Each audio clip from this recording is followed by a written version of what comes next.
Aloha, and welcome to the monthly public lecture of the Vegetarian Society of Hawaii. Since 1990, the Vegetarian Society of Hawaii has been following our mission of promoting human health, animal rights, and protection of the environment by means of vegetarian education, as we've grown to become one of the largest all-volunteer, nonprofit vegetarian societies in the nation. It's now time to introduce our special guest. We're delighted to have with us tonight Dr. Mona Sigal, MD.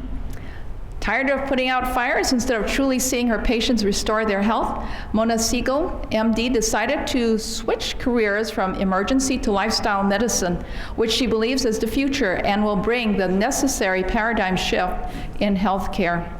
Dr. Sigal is the founder of Nourish Health with Food for Life, LLC, the medical office for comprehensive lifestyle medicine interventions in Peabody, Massachusetts, where she teaches courses in plant-based nutrition for disease prevention and reversal, as well as works with individual patients.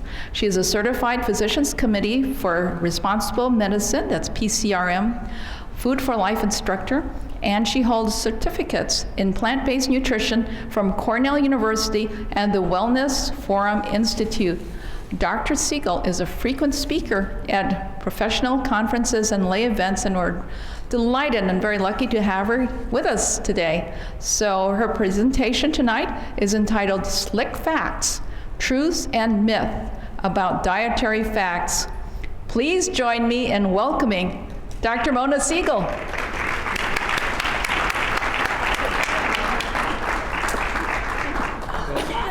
Of course. Thank you. This is why I came. All right, so thank you for having me. I left the snow behind. I'm here. It's all good. And all my talks are usually titled Truth and Myth, because I sort of see my mission in debunking the huge information amount that all of us are being brainwashed with by the food industry, by government, you know, just to mention the USDA. That was a whole other talk. The point is, if we don't get educated and we don't become advocates for our own health, nobody else will. So don't wait. As you already know, I'm speaking to the choir, preaching to the choir here, but you know that you have to be informed, because it's not going to be given to you from above. So without further ado, okay, you see what I see. So when you see these, right, I mean, it's kind of obvious. These are all kinds of sources of fats in our diet. You're pretty familiar with them. You see them, you recognize them as such. But when you see this, or this, or this should be a collection of different seeds, or this, does fat come to mind for the first thing that you're thinking of? Or are you thinking, oh, health food? Can it be both? Do we have to talk about this? I think yes, and so that's why I have a few questions to ask tonight. And the first question is olive oil health food? And why did I pick on olive oil? Because you're being told all the time that olive oil is health food. Then the next question is supposed to be, I don't know if this is chicken or fish, but it really doesn't matter. You have the perfect ingredients for what is called the Mediterranean diet. The Mediterranean diet. What the heck is that? Okay, we're going to talk about that. And then, of course, nuts. What about nuts? You know, we need to talk about that. So there are three types of fat, and before we really can talk about these answers to the questions I pose, we have to go a little bit back into college biochemistry, but I'll make it worth your while. I really think it's very important because you are being bombarded with the terminology. You now see all these words that that I put up there in magazines and newspaper articles, and they're being thrown around for everybody, obviously, to know what they are. And I think most people don't know what they are, and I think having a little bit of that basic information will be very, very helpful.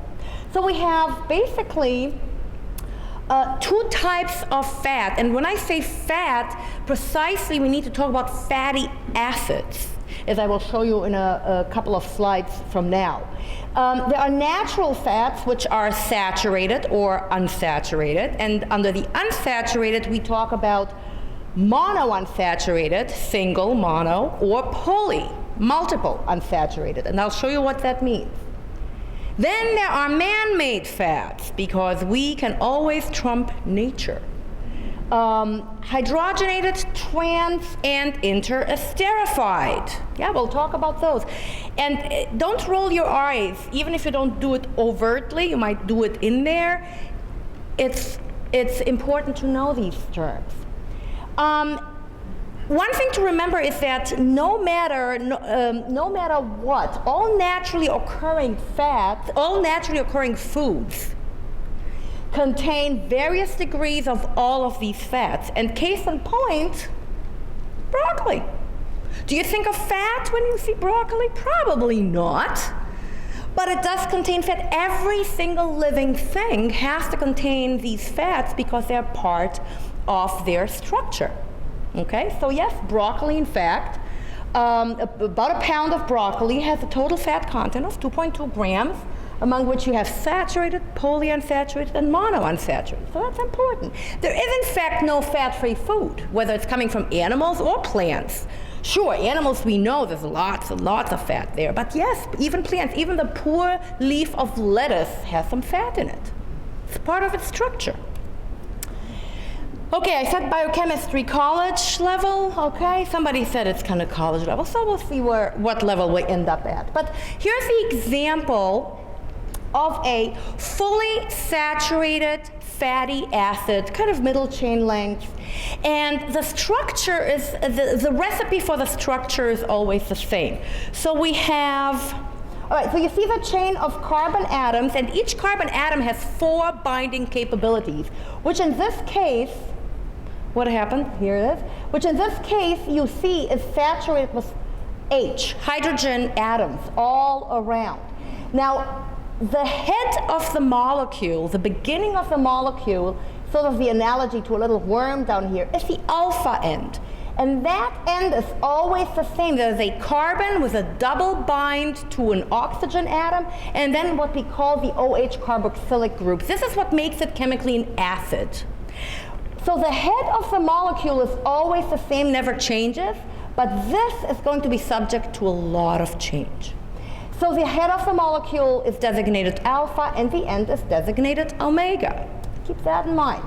Here's an example of what happens when we introduce a double bond somewhere in the middle of the molecule. As you can see, the hydrogen atoms now have made room for a double bond between 2 carbon atoms. Now this occurs naturally quite a lot. This is a so-called monounsaturated fatty acid because there's only 1 double bond. Keep in mind that this double bond here doesn't count. This end always stays the same. We are always looking to see what's happening inside the molecule. And when they occur naturally, please note that the hydrogen atoms around the double bond are always on the same side in the so-called cis configuration. Lots more information than you ever bargained for when you came here, I know. But wait, it'll pay it out. This is, by the way, an example for oleic acid, which is a main fatty acid in olive oil. Olive oil is predominantly monounsaturated, as you see here. Here we have now the whole kit and caboodle, so we'll start at the top. You're familiar with that. That's a fully saturated molecule of fatty acids because all the bonds that the carbon has to offer, sorry that I'm jumping around. See, I have to maneuver from here, and it's like playing video games. So the whole carbon atom chain here is fully saturated. You don't see any double bonds. That's called a saturated fatty acid. Down here, you met a slide ago the oleic acid with 1 double bond and the hydrogen atoms in the cis configuration.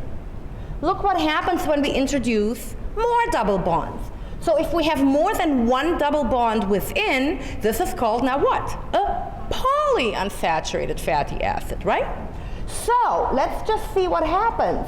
As soon as you introduce a double bond, the steric configuration of the molecule changes. You're going away from a nice straight configuration to something that is now kinked. And the more double bonds we will introduce here, the more sterically complex this fatty acid is going to become. And that's important for metabolism. That's very important, okay? It's not just how it looks, but what it does.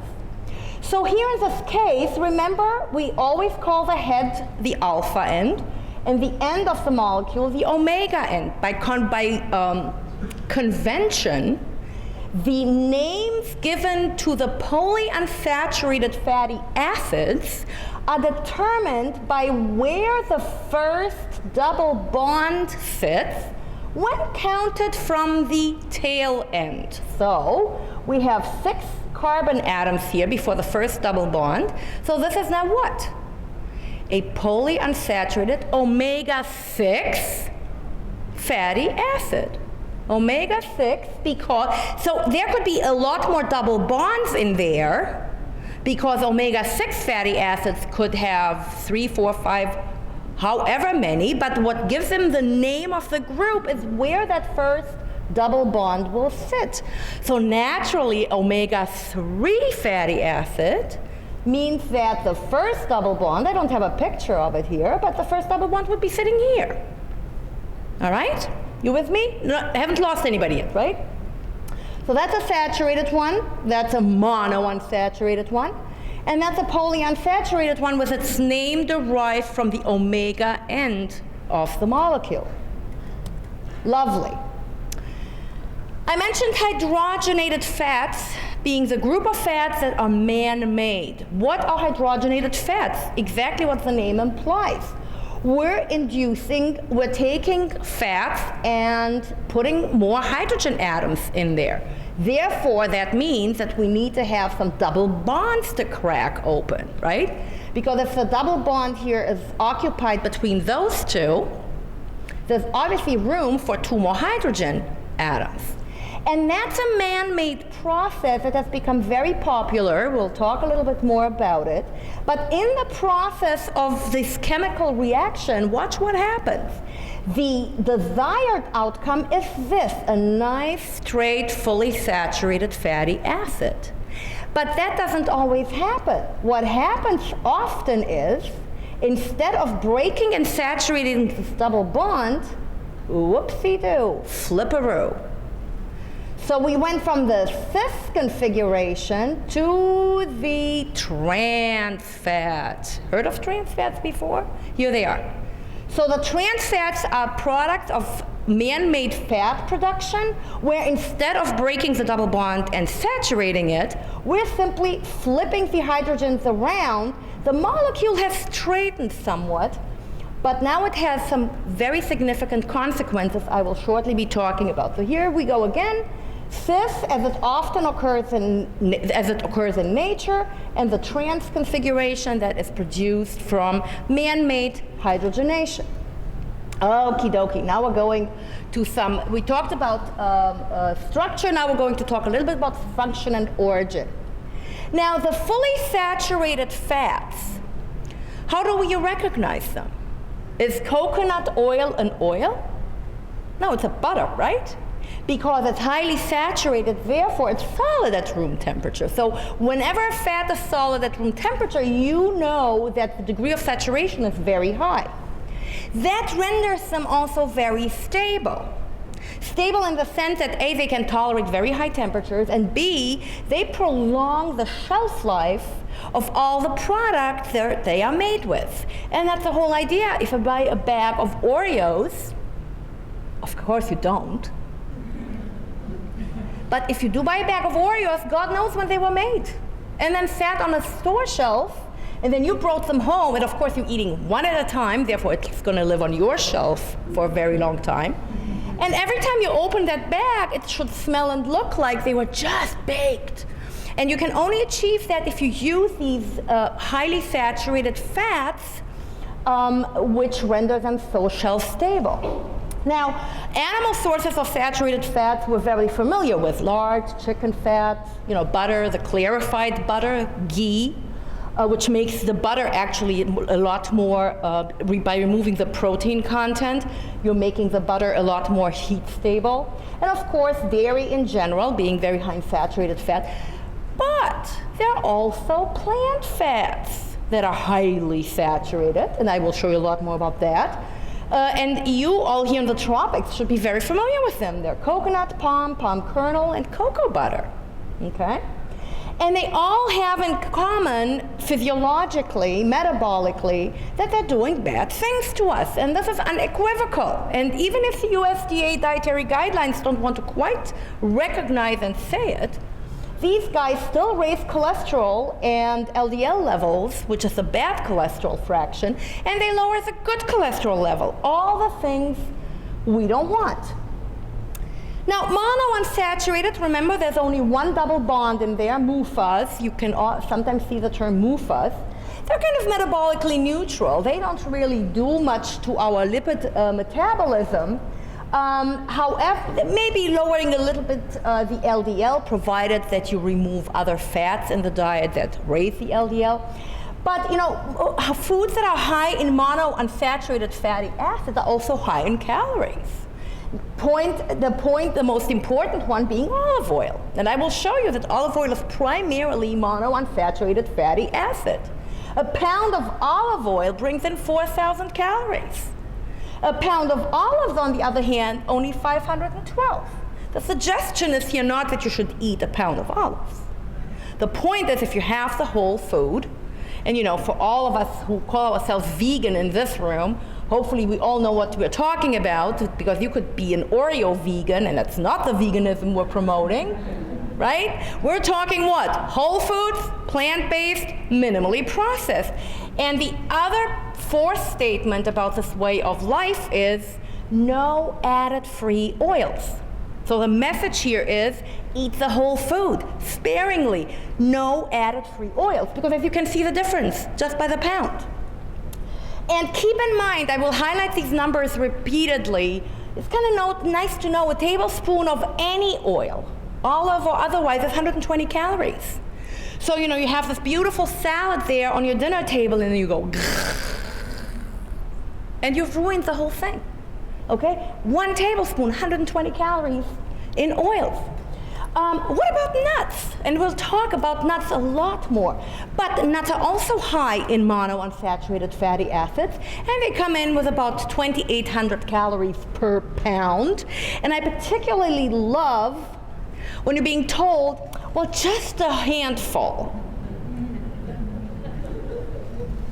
Well, depending on your handful, and I can, you know, make mine pretty flexible, you could go in there anytime, anywhere between 200 and 400 calories.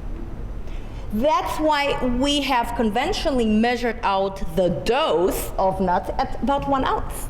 And 1 ounce already comes at you with 175 calories. When was the last time you measured out your nuts to be 1 ounce? And the other question is, when was the last time you ate only 1 ounce if the whole bowl is in front of you? Because as we all know, let me take these away, they're extremely easy to overeat on, right? Nuts are not snack food, people. Like, you know, I like to do this like Michael Greger. Nuts are not snack food, people. It's nature's way of packing utmost amounts of energy in the tiniest of packages, nuts and seeds. And so, for that matter, we put nuts and seeds together as far as caloric value is concerned. Well, what about this? Yum! Avocado. Terrific. Full of monounsaturated fatty acids and polyunsaturated. But, you know, 725 calories per pound. 85% of its calories from fat. All right? Do you think of fat when you look at avocado? I need you to.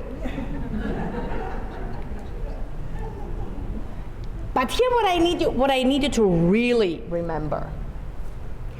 If you have a heartbeat and you breathe, you're making all the monounsaturated fats you need. And remember the statement next time you hear that you have to eat olive oil because it's so healthy. I'm here to chop that statement into pieces. All right, polyunsaturated. Remember those with the multiple double bonds in there?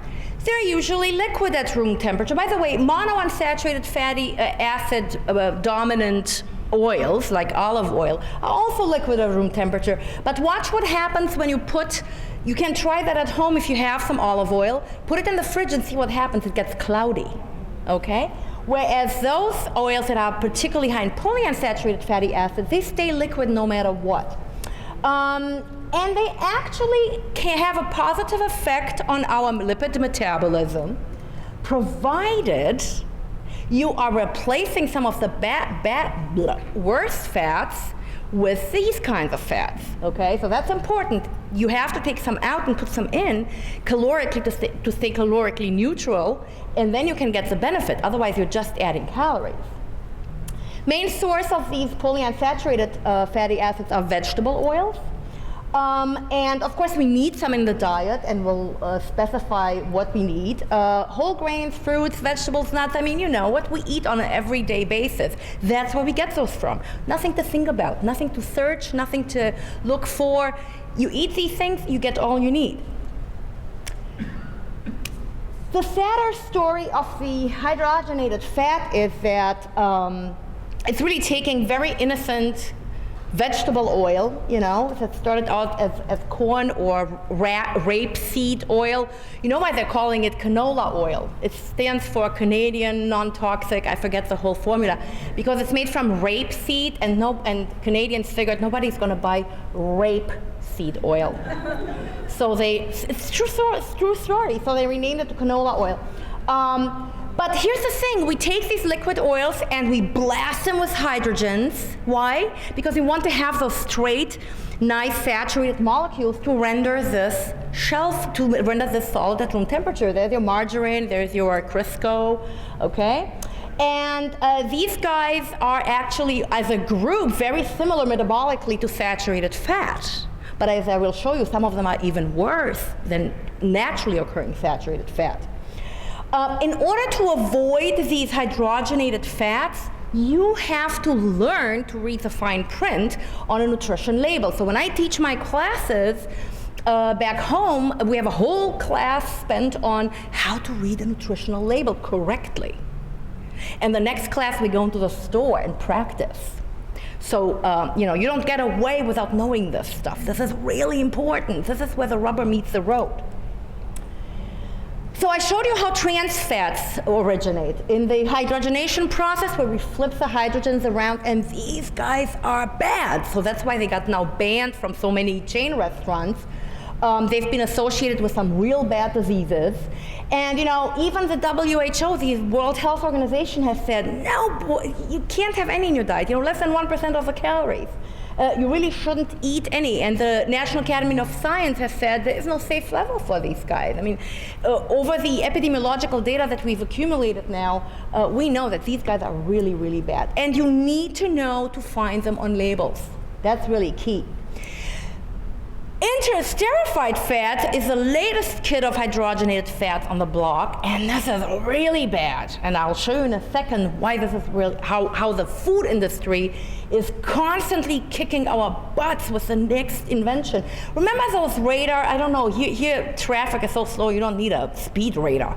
But you know, back in Massachusetts, I used to drive with speed radars. Every time I would get the newer model, and every time I had a newer model, police were already ahead of me with some other newer model.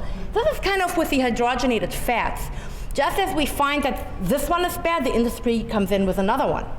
And the interesterified fats are particularly bad because here's what they're doing. They're taking modified palm oil or coconut oil. These guys are already highly saturated, but they still have a small degree of unsaturated bonds in there, and the hydrogenation process will produce much less trans flipping in a fat that has less numbers of double bonds. You get what I'm saying?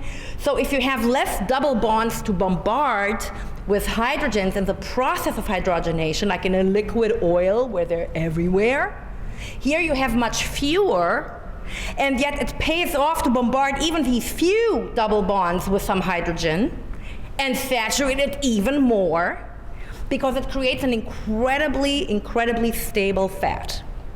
And this very stable fat you can only find in the very fine print and with a, see here, interesterified soybean oil.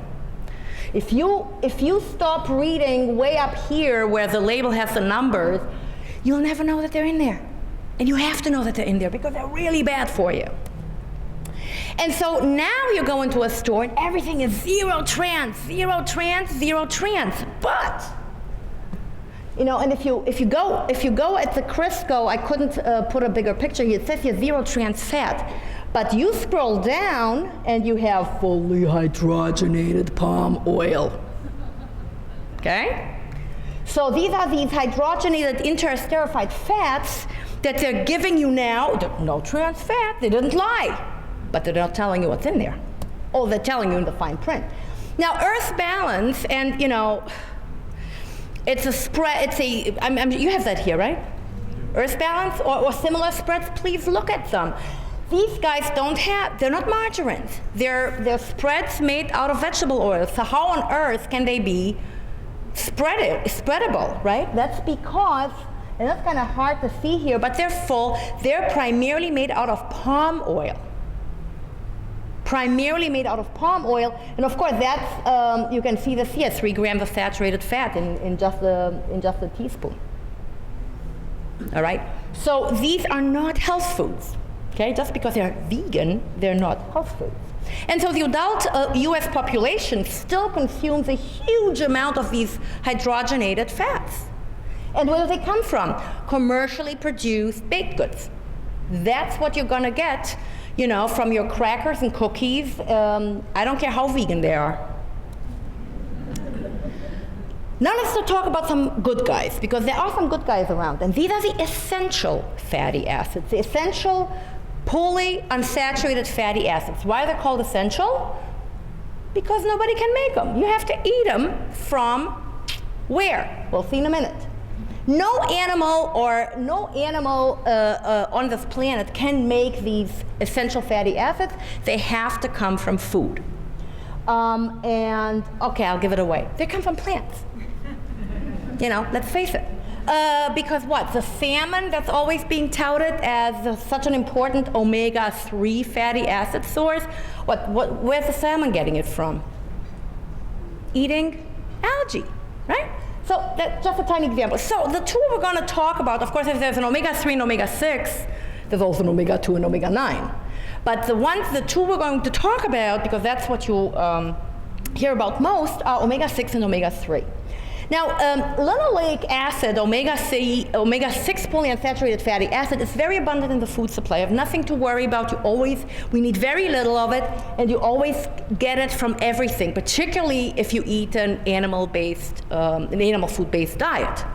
But even in plants, as I will show you, they're actually quite ubiquitous.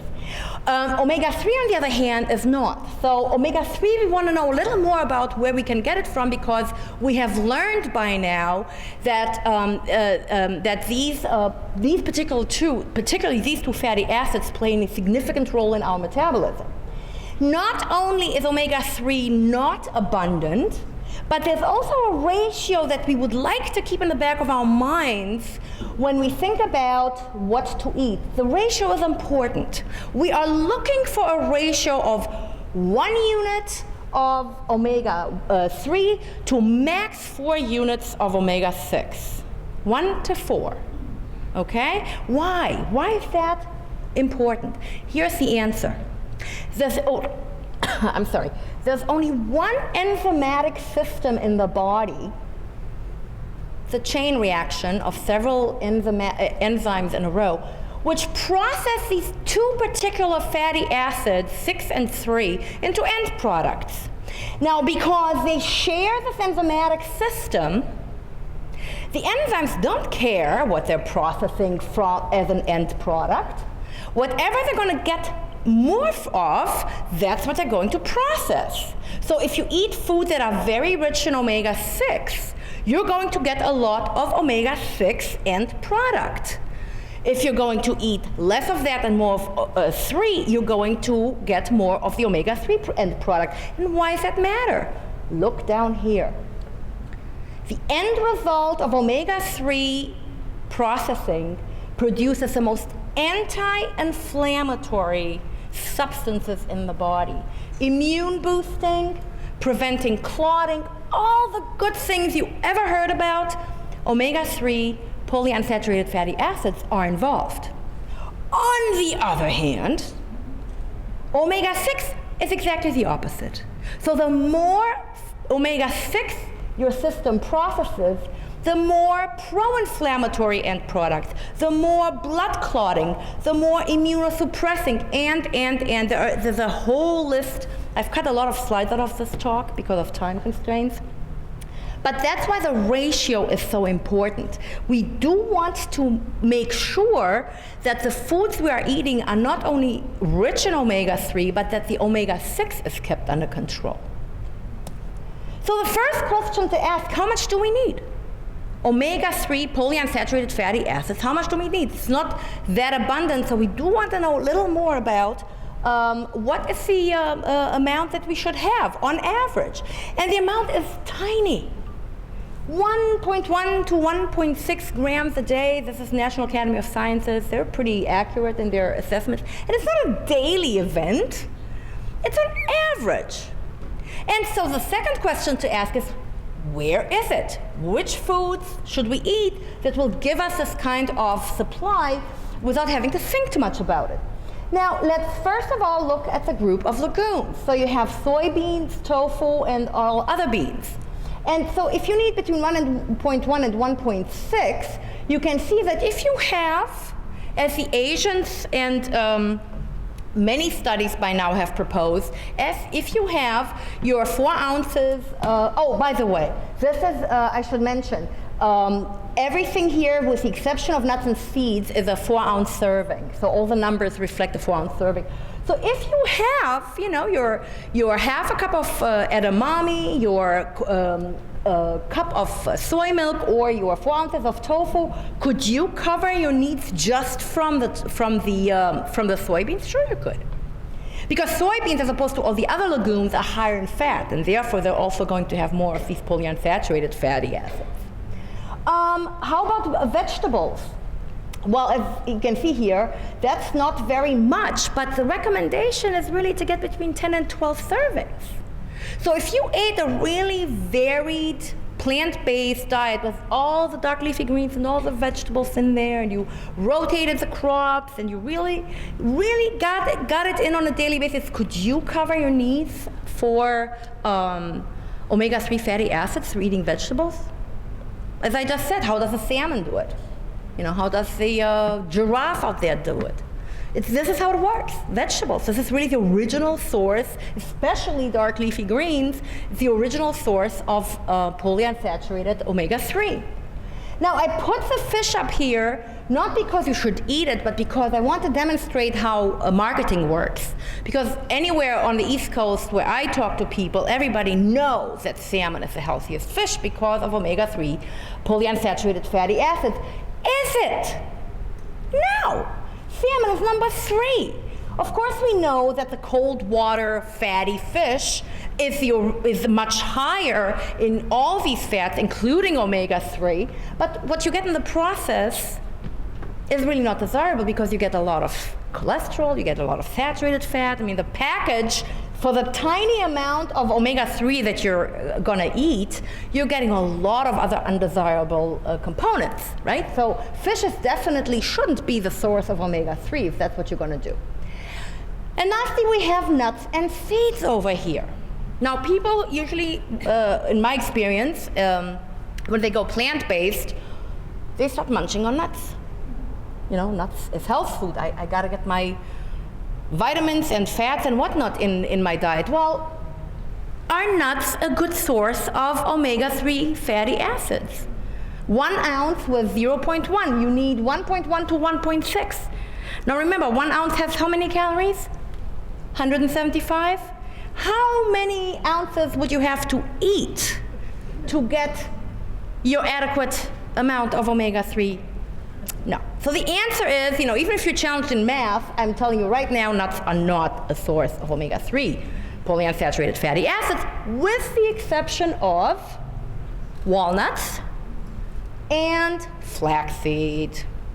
All right, that's why they're in red. As you can see, you can get a whopping amount of omega-3 fatty acids in nature's best package right there. Now, we talked about the ratio. Remember 4:1? We want 1 unit for omega-3 for no more than 4 units. Everybody's eating almonds. Almonds are health food. Again, right? Almonds or walnuts are almonds health food based on what I just told you. Look at the ratio of omega-3 and omega-6 in almonds. For 1 unit omega-3, you're getting 1,800 units of omega-6. So almonds are not a terrific source of omega-3 to begin with, and the ratio is not favorable at all, okay? On the other hand, it just so happens that the walnut, forget the word English in front of it, it's botanical, it's the walnut that you know, and flaxseed happen to have the perfect ratio. Surprise! Perfect source and perfect ratio, and that's really, I'm not saying you should never chew another cashew, but know that if you want to eat for health, you should choose either one of these two or both. Now this is a lovely, the next 2 slides are actually great because they offer me the opportunity to kill a few myths in one slide. This slide is looking at the omega-6 to omega-3 or omega-3 to omega-6 ratios in various sources of oils and foods that we so commonly consume. First of all, note that these bar graphs, the order is always based on increasing or decreasing saturated fat content. In this case, it's in grams, so it doesn't matter. But watch what's always at the end as having the most saturated fat content. Coconut. Coconut has more saturated fat than butter or lard. In order to answer the question on nuts, we have to talk about the Mediterranean diet. Remember, I asked that question, whether Mediterranean diet is healthy or not. Well, there's a Mediterranean Sea for you. Do you know how many countries are there? 21. On 3 continents. What do you think? Well, in order to really debunk the myth of the Mediterranean diet, we have to start at the beginning. It's the island of Crete that started it all, down here. The Germans did a terrible job there in World War II and left it in shambles, which led to the Greek government inviting in the Rockefeller Foundation to do a study of the economy and the demographics and to give recommendations to how to build Crete back up again. And the data went somewhere into an archive until this guy came along, Ansel Keys, a nutritional scientist in the 50s here in the United States, who discovered this information, this data, the demographic and health data on the island of Crete population, and said, holy schmoly, what's going on over there? Nobody's sick. They all have no cholesterol, no blood pressure. I mean, we're talking, in the 50s already, we were plagued with all these chronic diseases, and of course, to the degree we are today, but what's going on the island of Crete? Nobody has anything. So he invited some colleagues from 6 other countries, and boom, we had the 7-country study, which led Ansel Keys to conclude that, jeepers, the Cretes are absolutely leading the pack, because, back then, when they looked at the diet on the island of Crete, and I've taken slides out of this where I show actually what they were eating and how much of it, because of time constraints, but just to give you an idea, these guys were having on average 47 grams of fiber a day and only 123 milligrams of cholesterol. And if that doesn't mean anything to you, let me show you what happened to them once they caught up with the rest of the West. 30 years later, when the group of researchers went back to look at how the Cretes are doing, that's the result. They were they're not eating as bad as the Americans yet. But the fact is that when they started looking at the Cretes, the incidence of coronary heart disease was less than 1%. And when they came back, they were already nearly 10%. And this was all because of the change in the westernization of their diet. So Ansel Keys described what he saw on the island of Crete, and this is what he called the Mediterranean diet. 90% whole foods plant-based, animal-based food represented 10% or less of daily calories, very low fat and cholesterol, very high in fiber, as you saw, moderate alcohol intake, low salt, and low in refined grains. No one has been eating like this since the Cretes, as you can see, even the Cretes gave it up. But Ansel Keys himself said foods of animal origin are the root cause of chronic disease, back in the 50s. Okay? I'm going to jump over this. The point being here is, how did we get to where we are now? You know, Mediterranean diet being completely blown out of proportion, being romanticized, going into a restaurant and basically bragging about the Mediterranean diet when you're being served really a travesty of it. That's because, and you know, here's where I'm going to lump it all together in a few sentences. The scientists that you see up there with suspiciously Italian names felt that they had to do some defending of the Mediterranean diet for one reason or another. And they really went back and looked at all these studies that had Mediterranean in them. And they found that nobody was really looking at anything that had been defined the way Ansel Keys defined as Mediterranean. But if you had a little bit of olive oil somewhere in the methods section, boom, it was Mediterranean. And unfortunately, and of course, out of this came the food production, the industry, media, marketing, where olive oil has become health food, and you go to a restaurant and the first thing you get is what? White bread and an olive oil dish, and it goes like this, right? This is considered now Mediterranean diet, and nothing could be further from the truth. And that's because there were some studies, like the famous Lyon Heart study in the 90s, that completely distorted the truth, completely and totally distorted the truth.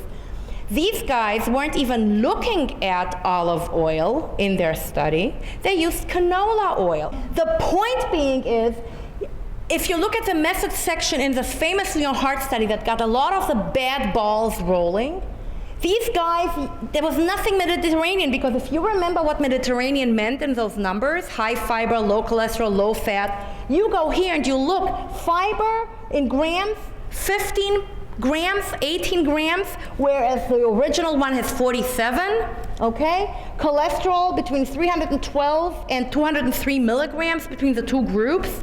Well, in the original Mediterranean diet, cholesterol 123 milligrams. I mean, it's preposterous what these guys called Mediterranean diet here. The only thing that they did, they cut some of the animal fats out of the experimental group, and you see that because the saturated fats are down, the omega-6 consumption is down, and the cholesterol is a little bit down in consumption, and these being almost calorically equal. So what they replaced it with, when you see here going from 0.29 to 0.84, is they gave these people canola oil. They didn't even give them olive oil. The olive oil consumption went up by very, very little. Here's your monounsaturated oleic acid from 10 to 12. So they ate a little more olive oil, but a lot more canola oil. And that's important. First of all, what happened? I mean, you ask, okay, so they did that, what happened? 4 years later, following these people in the experimental group, who really ate a high-fat diet, 30% of fat from calories, and otherwise a pretty nasty, ugly diet with canola oil, they still had, in the experimental group, less deaths and less heart attacks than the people who stayed on the uncontrolled diet. So even if you continue eating a high-fat, unhealthy diet, if you replace some of that saturated omega-6 and otherwise fat with a little more omega-3 polyunsaturated fat, you can make some gains. But it doesn't stop the disease. And we know now from multiple studies that we can reverse heart disease. It's one of the low-hanging fruit. Diabetes, heart disease, we can reverse these, but not with this. Not with this, okay? But this is interesting that they used canola oil. And here's the nail in the coffin of olive oil. Olive oil is pro-inflammatory. I'm just taking away the thunder. I'm not going to walk you through what they did here. These guys basically looked at the Lyon Heart study and said, why did they do canola oil? So these guys did a very, very smart thing. They actually used healthy volunteers, fed them what they fed them, and found what we have known now for so long, that omega-9 acid-rich olive oil is very, very pro-inflammatory. It causes the endothelial lining in the blood vessels to constrict, to narrow, and to be pro-aggregatory, meaning it promotes actually the ability to form clots along the wall. Olive oil is not health food. Repeat. And that's really important to remember because you're being told it is. But then came Predamid, another huge study, and here's the newest trend in these types of researches. They're paid by the nut industry and the olive oil industry. And most of these studies, I didn't put the researchers here. Whenever I read so much literature, anytime I see Spanish and Greek research names, I scroll down to the fine print to see who paid for the study, and it never fails. It never fails.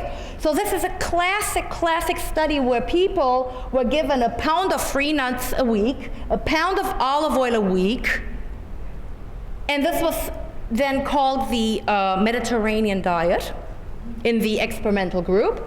And the control group was told, just eat a low-fat diet and do it Mediterranean style.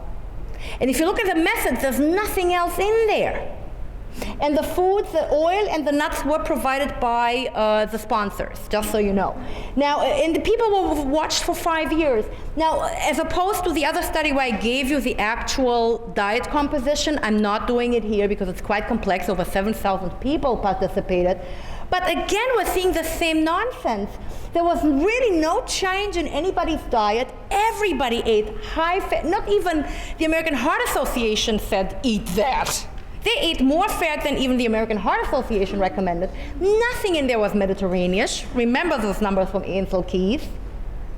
Everything was the same in all three groups. No difference in outcome. So why am I telling you about this? Because of that. So there was something very interesting. Despite the bad diet they were eating, those who ate, now by the way, I don't know the nut composition. They don't give us the how much walnuts, almonds, whatever. We don't know that. Presumably a lot of walnuts, only because this being also a Greek study and they grow a lot of walnuts there. But they had significantly lower stroke rates, the nut group.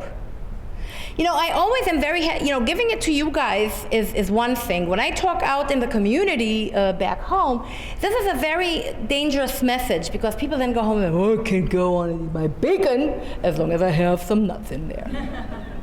And that's, of course, not the message that I'm giving. But the fact is, just as we did with the olive oil study, and we saw the high pro-inflammatory effects of olive oil, interestingly enough, if you catheterize these patients, and they did that in the Predamid study, they actually saw that there was regression of plaque in the arteries. So indeed, there seems to be something about nuts that improves endothelial function. Because adding them to the diet, just if you measure the ability of the arteries to dilate, you increase it by about 30% in a controlled setting, in an experimental setting. So there's something there that is quite interesting. Now, don't go and get walnut oil, because that's not going to do it. We need to have the whole nut again. It's not about the fat in the nut, it's about the whole package. And again, they even benefit us vegetarians. Because if you eat, even as a vegetarian, eating already fairly healthy, or plant-based completely, adding nuts seems to have an effect, a beneficial effect. But they're high in calories. So we're going back to the thing where, the four things that are high in fat, they are what? avocado, olives, nuts and seeds. They need to be measured out. Okay, they need to be measured out. They're not free for all. They have benefits and they have to be measured out in the food. So stepping back from this whole, I skipped over a lot of detail here because what I usually show in this presentation is we started out with a good definition of what a Mediterranean diet ought to be back in the island of Crete when people were healthy and were eating that way to be healthy. Since then, a lot of things have happened that have distorted and completely obliterated this definition, made it a free-for-all for anybody who feeds some experimental group, some olive oil and some pasta. And every time you start reading a study like that, it says a Mediterranean diet filled with pasta, fish, and olive oil. And my hair just gets curlier every single time when I start reading that. But then, these researchers really took the whole literature to task, and that is key. That is a key meta-analysis. They actually went back and looked at everything that contains the word Mediterranean in it.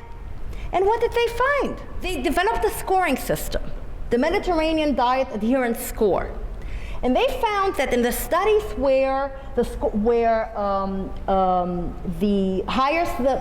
they gave scores for more, they gave points for plant foods and deducted points if there were animal foods in the diet.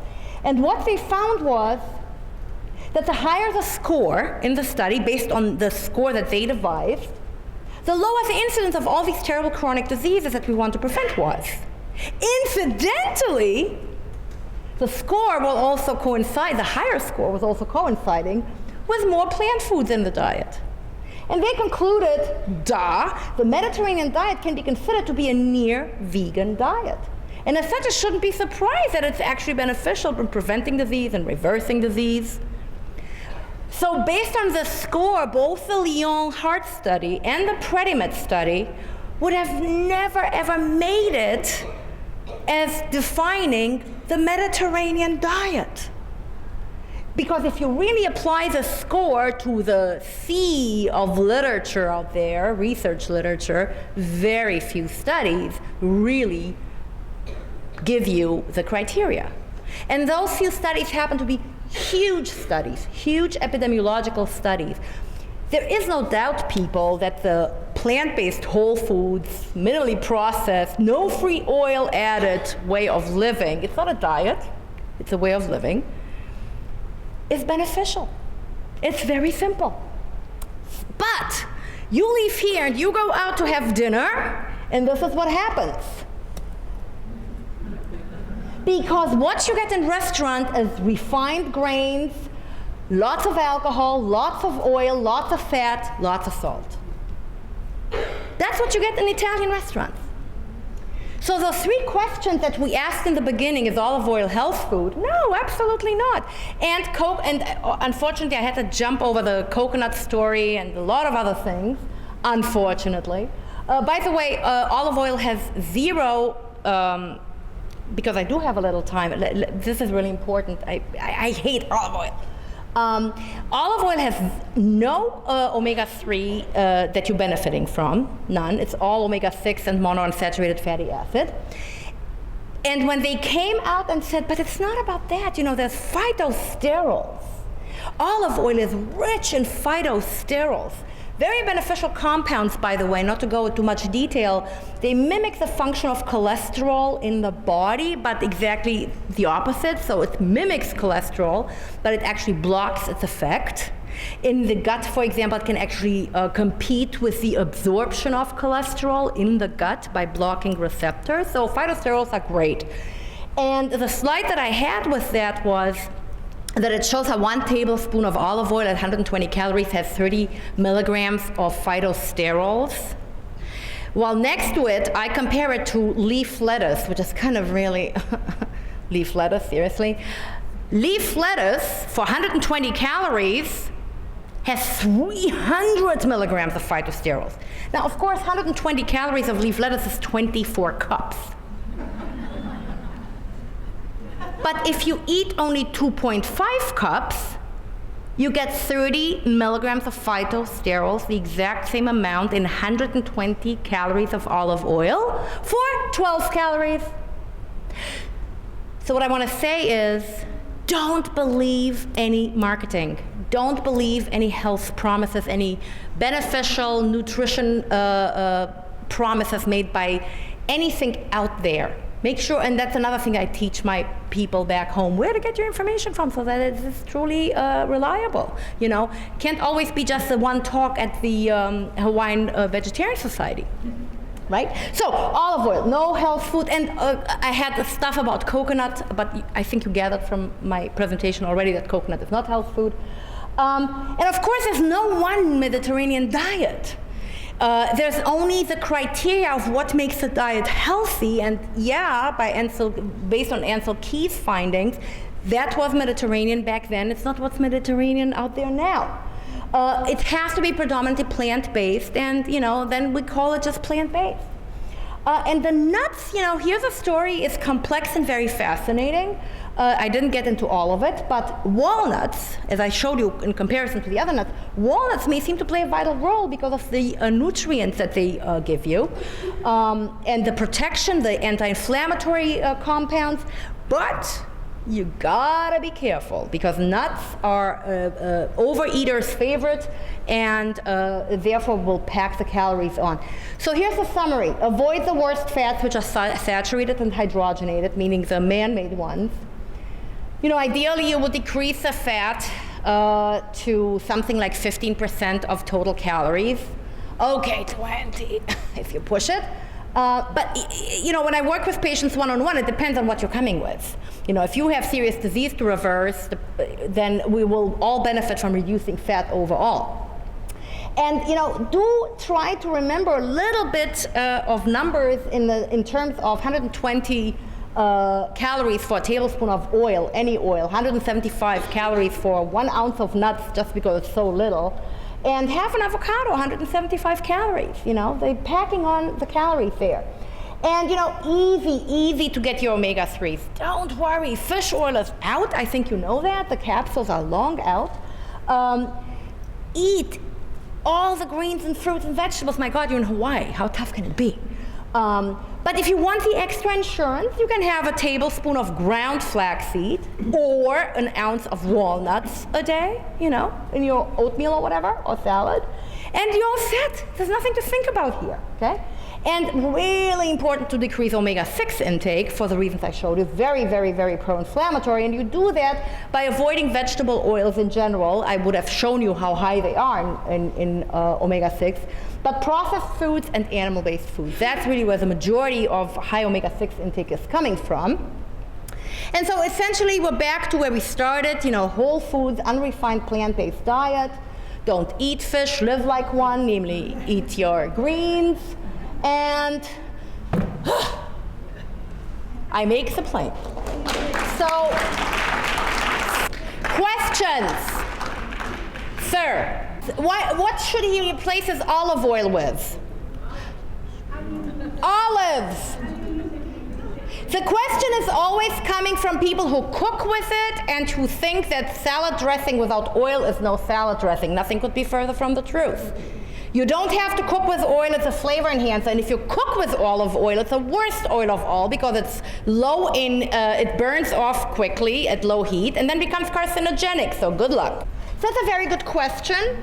That's a very good question. It depends on the recipes that you have.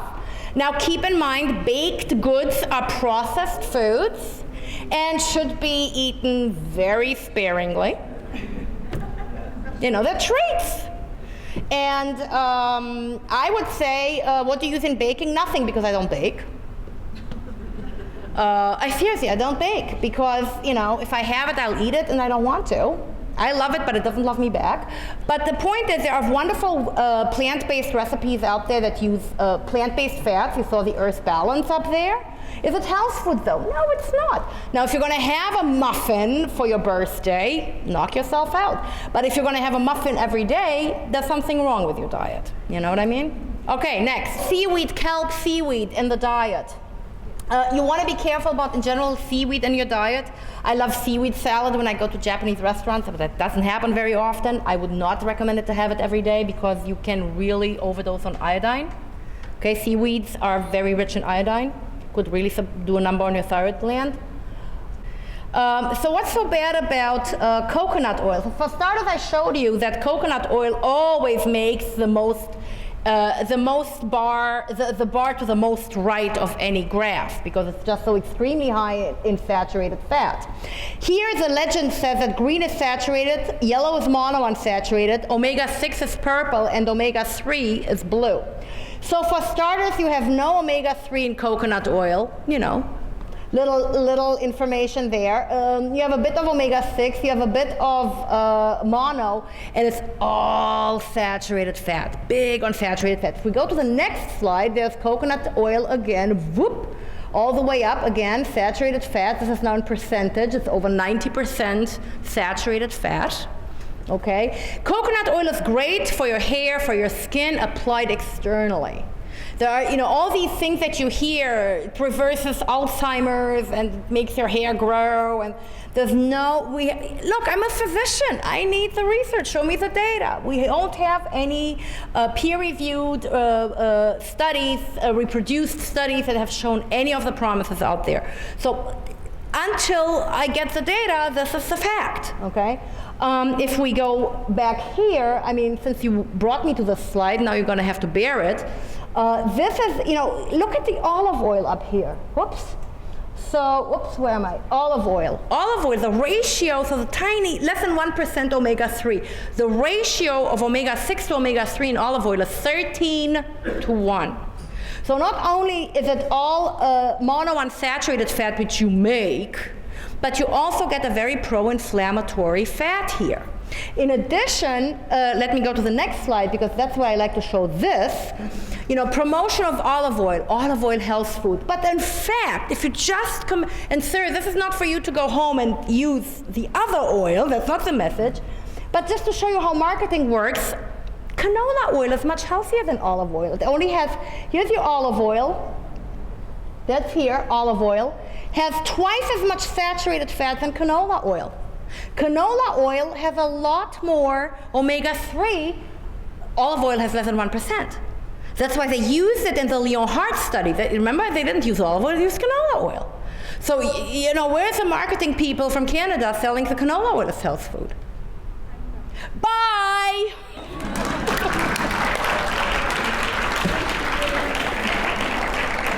Thank you. Mahalo to all of you for coming. Good night, everyone.